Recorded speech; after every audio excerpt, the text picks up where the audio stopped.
Have you ever heard someone call your name when you were absolutely sure you were alone? That sudden, quiet whisper that makes the hairs on the back of your neck stand up. Most of us dismiss it as our imagination, a trick of the wind. But what if it wasn't? Tonight's story is about a sound that should never have been recorded, and the people who heard it were never the same again. It's a chilling reminder that some silences are meant to be kept, and some voices should remain unheard.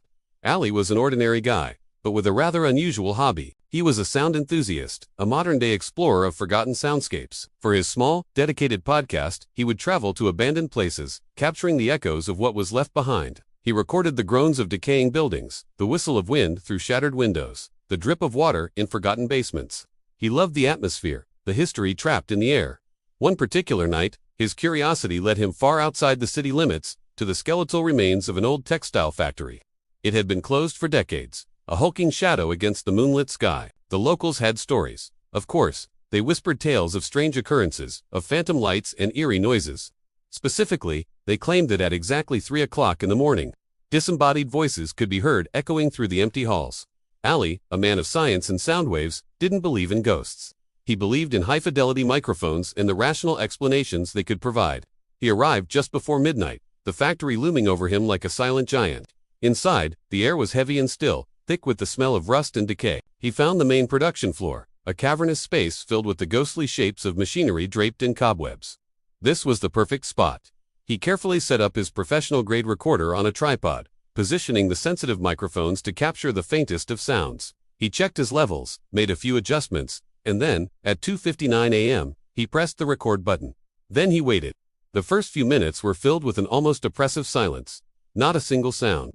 No creaks. No scurries of unseen creatures. Nothing. Ali started to feel a little disappointed. Then, he heard it. A faint, almost inaudible whisper that seemed to come from everywhere and nowhere at once. It sounded like a breath of air forming a single word. Ali, he couldn't help but smile. Just the wind, he mumbled to himself, already thinking about how he'd debunk the local legend on his next podcast episode. But a cold realization slowly crept over him. The factory was sealed. Every window was boarded up. Every door was either locked or rusted shut. There was absolutely no airflow, and more importantly, he was completely, utterly alone. The smile vanished from his face. Back in the comfort and safety of his apartment, Ali couldn't wait to analyze the recording. He poured himself a drink, settled into his favorite chair, and put on his best pair of noise-canceling headphones. He wanted to hear every detail, to isolate the frequency of that so-called whisper. He scrubbed through the audio file. At first, there was only the deep, dead silence of the factory. He turned up the gain, listening intently.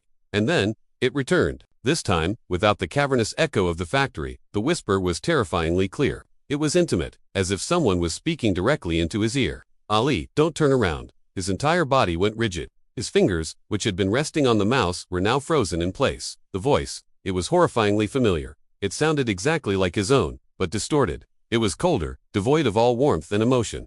Hollow, it was the voice of a stranger wearing his own vocal cords. With trembling hands, he ripped the headphones from his head, his heart hammering against his ribs. The sound of his own ragged breathing filled the sudden silence. He scanned the room. The lights were on, casting a warm, normal glow. The front door was locked and deadbolted, just as he'd left it. Yet the feeling was undeniable. A primal instinct screamed at him. He felt a presence. He felt something standing right behind his chair. Breathing slowly, softly, he sat there, paralyzed by fear, for what felt like an eternity, too terrified to turn around. Sleep was impossible after that. Ali paced his apartment for hours, trying to rationalize what he'd heard, what he'd felt.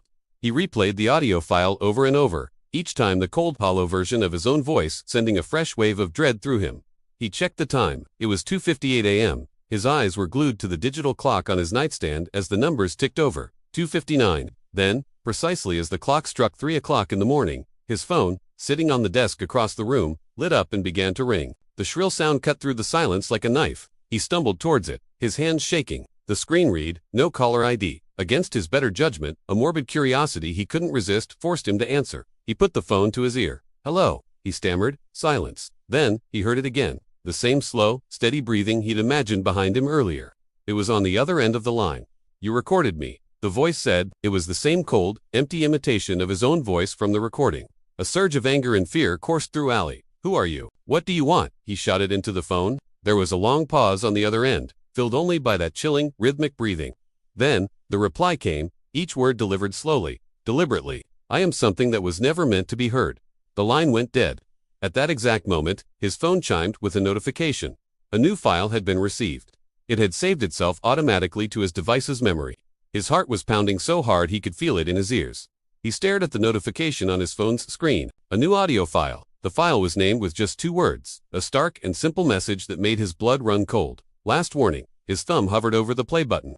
Every instinct told him to delete it, to throw the phone against the wall and never look back. But he couldn't. He had to know. He took a deep, shaky breath and pressed play. The voice that filled his ears was his own, unmistakably his, yet filled with a panic and desperation he had never felt before. It was a recording of him speaking. If you're listening to this, his recorded voice trembled. It means I'm already gone. Ali's mind reeled. He had never said those words. He had never recorded that message. As the chilling message continued, a new sound emerged in the background of the recording. Footsteps, heavy, deliberate, and slow, as if someone or something was methodically pacing towards the microphone. Then, his recorded voice spoke one final, horrifying sentence. Now it's your turn. The file ended abruptly, plunging the room back into silence. But next morning, Ali's friends grew concerned when he didn't answer his calls. They went to his apartment, but the door was locked from the inside. When they finally got the building manager to open it, they found a scene that was both ordinary and deeply unsettling. Everything was neat. Nothing was out of place. Ali's phone lay on his bed, the screen dark. On his desk, the high-end audio recorder was still on, its tiny red light blinking steadily, capturing the silence of the empty room. But Ali was nowhere to be found. There were no signs of a struggle, no forced entry, no indication that he had left.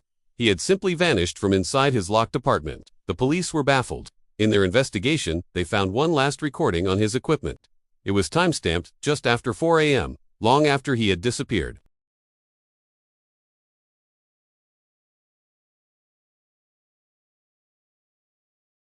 It was Ali's voice, calling out, lost and afraid, from inside the very place he thought he had left behind. Even today, years later, late-night radio technicians and amateur radio operators sometimes report strange interference, a bleed-through on certain frequencies that occurs at exactly 3 o'clock in the morning. It's faint, barely there, but those who have heard it say it sounds like a human whisper, slipping through the static, repeating a simple, chilling warning, don't record. So, if tonight, you find yourself alone in the quiet of your home, and you hear a soft voice call your name, remember Ali. Remember that not every sound is meant to be captured, and not every voice belongs to the living. Thanks for listening.